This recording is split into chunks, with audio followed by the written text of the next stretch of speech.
Butch, how are you? Congratulations. Thank you. While we get settled here, a reminder that as a courtesy to your fellow media members, as well as the coaches and student athletes, please silence your cell phones. And when we get to the question and answer period, please provide your name and affiliation. After each time you ask a question, we'll have one each time, one question. And please, no video from your cell phones here in this room. Starting off with a statement from Coach Thompson. Congratulations. Thank you. Exciting to get a win for us here in Omaha for our program. These three men were sitting next to me were major contributors in the ball game for sure. The beginning and the end with the pitching I thought was really good. Trace Bright, I think I gained more respect for him today than ever. Thought he was one hitter away. I don't know if he knows that, but one hitter away of coming out in the third inning. But he weathered the storm. We really were scouting report interested. Can our fastball survive? And really their first two runs come off of a breaking balls that I can't see from the side, but maybe grabbed a little more plate, or not our best breaking balls, how they got their first two runs. And one just barely hit the chalk down the third baseline, and he held it together and come back out with his fastball in the third inning and got us all the way through the fifth. Left a runner at third to finish his outing. Sheehan gave us an inning. I'm a pitching guy, so I always think how important that is. And then with two outs in the seventh, and they're at their three-hole, you know, my job is to get Berkey in the game. Got out of that, and then we were able to get to 4, 5, and 6 as he needed to be pitching against them there in the eighth, and then we were able to get through the ninth inning there. And then my favorite offensive inning was the fifth inning. I think Brody got a ground ball to the sixth hole. We finally just got to get to a hit-and-run approach, scrapping our at-bats. We had 5 3-2 counts. We lost them. I know we had an 8-pitch at-bat by Rambush to start off the game, and then just the full counts we couldn't win. And then I'm just tired of watching us sit there having at-bats, so we did some goofy stuff. We bunted the ball too hard for the first out. We did a first and third, and we delayed too much from leaving at third, and I thought it made me happy. It was goofy baseball, but we scored 4 runs the very next inning because it just seems like we got each other's attention. I was watching Oklahoma last night, and they make the first and the third out at third base, and everybody's throwing trash at them, and I'm like, they're right where they need to be. They're playing, they're attacking, and they're going for it. And I thought that helped us work into creating the sixth inning. And then Cole Foster had a big hit for us and has been struggling just health-wise to stay on the field, and was a big hit for us. But thankful to get a win and look forward to competing again tomorrow. Okay, we'll start off with questions for the student athletes. If you have a question, raise your hand and we'll get a mic to you. Start here with Aaron, and then we'll get. Thank you. Aaron Fitt, D1 Baseball. Trace, what do you think were the key adjustments that you were able to make after that second, third inning to kind of find your groove and get deep into the ball game?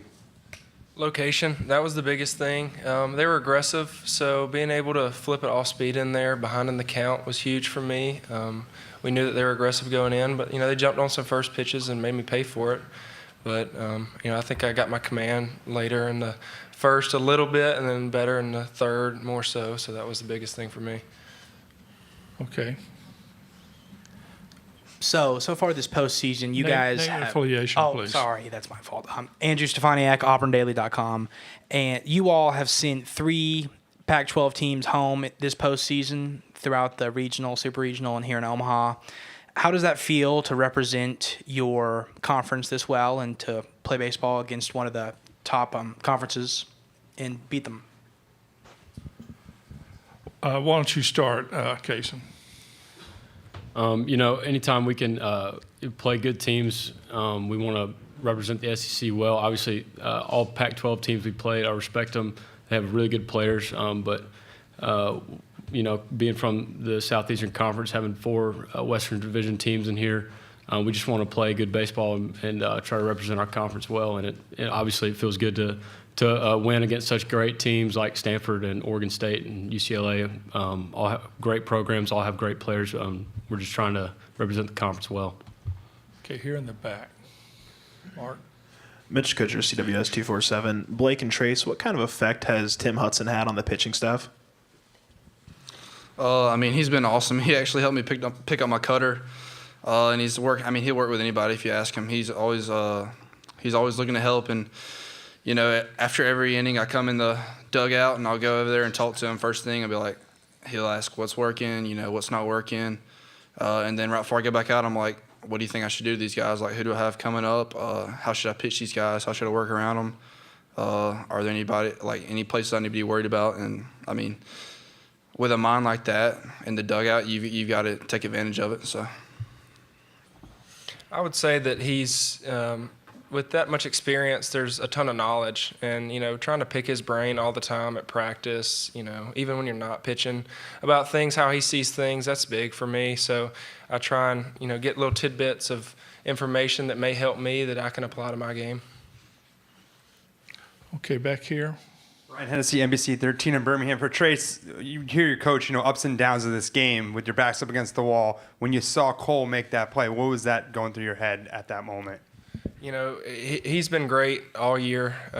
You know, big swing today for us. You know, he was fighting the heat, which was amazing for him to finish that game. All 9 innings was big for him. But, you know, I know that the offense was about to heat up at some point, and I knew that they had our back.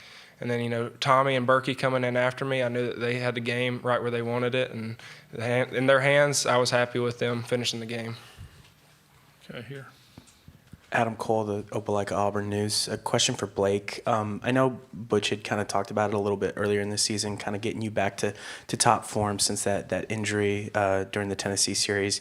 You've looked probably as best as you have all year from Supers till now. Just wanted to ask if there was maybe a point recently where you felt like you've gotten to that top form, and just I guess what's been working best for you since the Supers? honestly, it's all starting to just click at the right time. Like I can't really like put a finger on where, like what exactly part of my game is getting better. But I know like my focus when I come in the game, I'm there first through 9 innings, ready to go. Just the mental aspect that's been locked since like postseason plays come around, and then everything's starting to click on the mound. So. Okay, Jason. Jason Caldwell, Auburn 247. Cason, just you touched on Cole's swing, but how big is that for an offense to have one of those breakthrough swings in a game like this? You know, especially the way that y'all guys have been the last couple of games swinging the bat.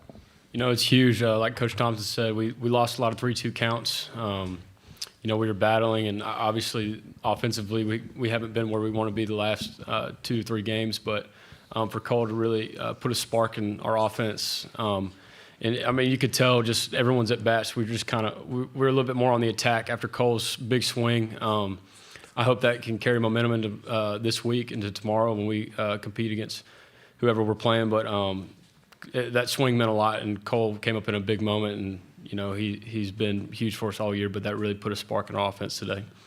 Okay, we have a question on Zoom right now. Please give your name and affiliation and ask your question.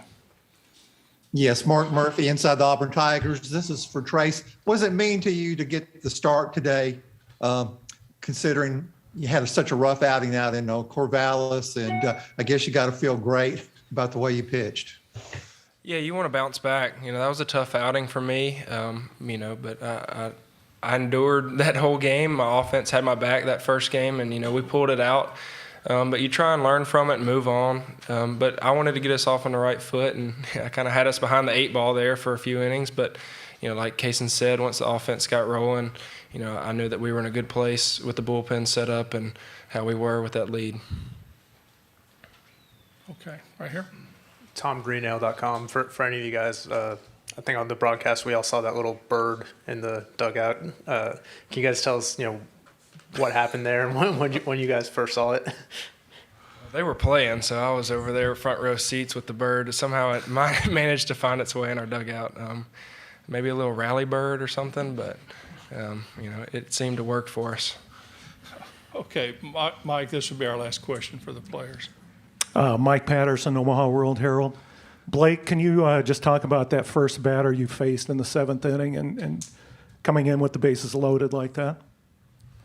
When I was coming in, you kind of try to, I mean, you know the bases are loaded, but you kind of have to flush it. I mean, your main focus is that first guy out of the pen. That's what we focus on as a bullpen. And coming in there and being able to command some pitches. I mean, I don't think I had my fastball command all day, but the cutter was working and the changeup was working, and that's what I had to lean on. And I got, I think it was a 3-2 count or something. I mean, I was right on the brink of walking in, but thankfully I got that strikeout and got us off the field.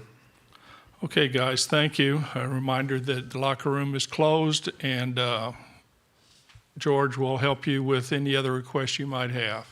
So you're excused. Trace, that was the scrawniest war eagle I've ever seen.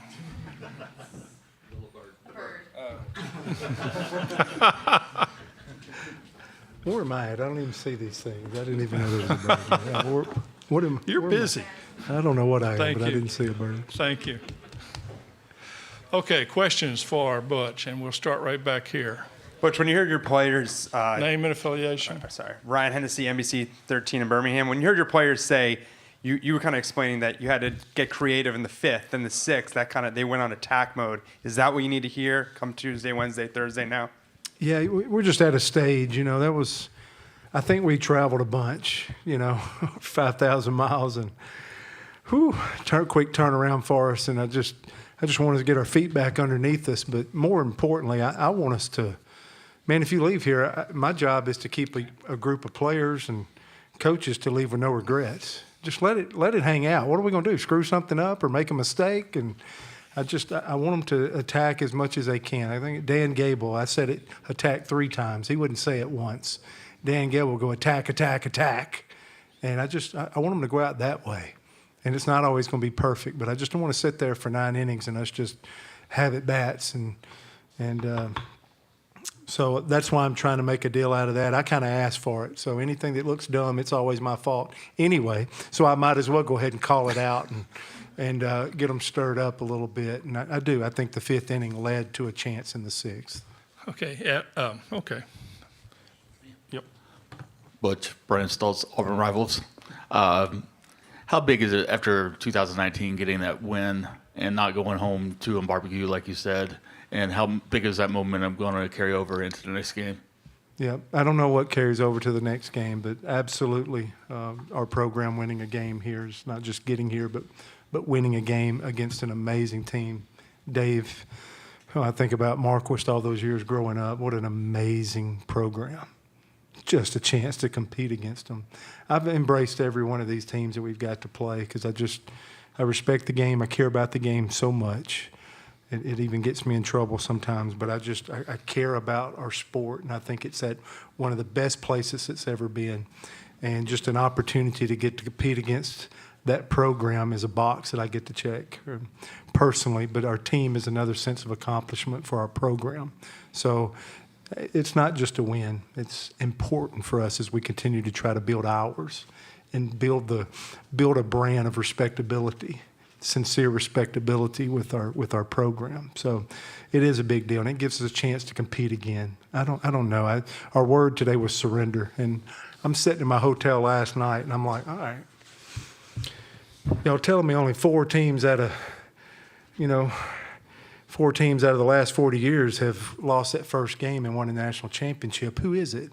And then I looked, and I was like, okay, well, Pat Casey did it in 6 and 18, and Tanner did it in 10. How about I call them tonight? Since I'm sitting here. And both of those men got back, and they both gave me paragraphs of taking me through the journey with their team. And I'm like, like I say, man, the man or woman of the team that will never quit, they got a chance. And I just want us to fight, and I want us to attack. And that's all you can ask for. The score will take care of itself. But those men, it was like they were excited to hear from me. And they're like, yeah, this is what we did. This is what we talked about. This became our focus. And I'm just hunting for every inch we can for our program. So thankful for today and excited about tomorrow. Okay, Mike. Mike LaPresti, NCAA.com. In the 6th inning, you got one guy who takes a foul off his shin and looks pretty painful, and he stays in there. You've got a guy who, by all accounts, is looking like he feels really lousy and gets a big hit. Can you just talk about the sheer grit that was on display in that inning, and how bad does he feel? Yeah, he doesn't feel great. Shouldn't he be in here? He got 3 RBIs and 2 hits. He should be in here right now. So you can imagine he's probably getting IVs is what was told, because he should be sitting here at the table visiting with us right now. So he's doing all that he can. Like he barely pulled into second, and he dropped his head, probably the biggest hit of his life, and he's trying to keep his head up. So he's just done an amazing job. I think back to game one now, people really pile on people when you don't swing it offensively. Team looks lethargic when you're not getting hits sometime. But I got little Bello trying to run through the left field wall. He's trying to fight with a fan. He's diving on the line. I got Brody, took a bite out of the tarp. I just, from a coaching, I'm always want to be level 2, not like on my couch at level 1. I know they're fighting for us. Sometimes it just doesn't always look as pretty or clean or the execution, because this is what this is all down to. Whenever you have success here, or you're playing somebody that's the best of the best of the best. Every one of these teams had to climb a mountain. Everybody's hot enough. Everybody's good enough. So, but these guys are giving us all they got. And I love my team. Okay, Adam. Butch, Adam Cole, Opelika Auburn News. I just kind of wanted to ask about you guys. Really roughed up their best pitcher, who's been dominant for them all year, and I know you only got so much time to game plan, but was curious how much of the game planning maybe went into going up against Quinn Matthews, and I guess the success in that frame. Was wondering too if it was a blend of the bats finally breaking through, or you guys maybe having a plan for going up against him. Yeah, I think we finally just exhaled. It's really neat how the players, their perspective, when Cole hit the ball, that was a big exhale for our offense. But like I say, that 5th inning just started it up, trying to do a little bit. I just think that got us wanting to go a little bit. And we knew we'd see him. We've been watching video of him. I mean, that's their guy. And thankfully we got in there that early. It's hot out there. And I looked up at the board one time. He's at 56 pitches, and he's an amazing pitcher. And then they brought in a lefty there to finish a game. It was 95. It was pretty good, too. So, all in all, we knew if we had any chance of winning today, we were going to have to deal with him. And I thought we did a pretty good job. And, we brought Burkhalter into the 7th there. Come on, Sheehan. We got 2 outs and nobody on. We got a hit that, we just defensive replaced there. And that was the one place, the park today, where that ball was traveling, was the left center field. And we took a little flat route, and then you couldn't catch up on it late. We hit a batter, and then another single sharply. So we, like I said, when you're right at that part of that lineup, we had to go ahead and dump our guy in, but we got Burkhalter in there a little bit later, and he had a lead. So, but Matthews is a really good player. We really didn't know what kind of starting pitcher we would get. I think they've moved around a little bit with their 2-hole guys, and we just tried to take the 2 or 3 best guys and started preparing for them. And Matthews is absolutely one that we watched a lot of video and tried to talk about what we have to do against him. Okay, Jason, this will be our last question for Butch. Jason, Auburn 247, Butch, you're a pitching guy at heart. What's it mean for you to see an outing like that, not only from Trace, but to have a pitching outing like that in that big of a moment? Yeah, just I looked at it. We struck out 13 the other night. We struck out 16 batters today. I had no idea. And Trace, they hit him. He made a couple of breaking balls, but he steadied himself, and he went to another level in the 3rd. That's a developmental piece where I'm proud of him. But, at the end of the day, he was going to make Stanford beat him, and he finally settled in the ball game. He had 8 strikeouts and no walks. Berkey had 5 strikeouts and no walks, and he got hit in the butt with a line drive there, but he's only walked 7 guys. He does have the ability, whatever you think skill level is of Burkhalter, he can at least shove it in the strike zone. And when you can do that, the tenets of the baseball game usually work out. So we get out of there with 1 walk and I think 1 hit batter against a really good offensive club, and that gave us a chance. It's just like when I was bragging on the tipping my hat the best I could to Ole Miss the other night. There was just no walks. They just did not help our offense any. We got a little more help today, and then we had a couple of big hits, Foster and really they handled, I thought they pitched Sonny tremendous. They would go up in the zone, off the plate. He had a really good at bat, but it was a fly ball to right. There wasn't much happening to right today. And Pierce and Foster had a couple of big hits for us today. Butch, thank you. We'll see you tomorrow night. Yes, sir. Thank you. You bet.